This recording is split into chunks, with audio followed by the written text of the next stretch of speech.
അത്രമാത്രം തങ്ങൾ താലോലിക്കുന്നുണ്ട്.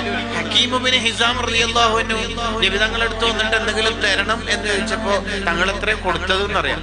100 ഒട്ടക കൊടുത്തത്. 100 ഒട്ടകം. പിന്നെയും ചോദിച്ചു എന്തെങ്കിലും തരണം, പിന്നെയും കൊടുത്തു 100 ഒട്ടകം. 200. അപ്പോഴും തങ്ങൾ ഈശാ നിസ്കാരം കഴിഞ്ഞിട്ട് പാവങ്ങളായ സഹാബത്തിന് ഫുഡ് കൊടുത്തും 300 ഒട്ടകം കൊടുത്തിട്ടൊക്കെ ജീവിച്ച തങ്ങളുണ്ടല്ലോ. വീട്ടിൽ പോയിട്ട് 2 മാസമായിട്ട് വീട്ടിൽ അടുപ്പിൽ തീ കത്താറില്ല. കുപ്പായത്തിന്റെ ഉള്ളിൽ നോക്കിയാൽ വലിയ ഉരുളം കല്ലുണ്ടാവും കെട്ടി വെച്ചിട്ട്. എന്തിന്? കല്ല് വെച്ചാൽ വിഷമം മാറോ? ഇല്ല, കല്ല് വെച്ചാല് ഈ ഒന്ന് നിവർന്ന് നിൽക്കാൻ കഴിയും, വയറങ്ങ് കുനിഞ്ഞു പോവില്ല. അതാ തങ്ങളെ കാരണം. കണ്ടോ കണ്ടോ കണ്ടോ?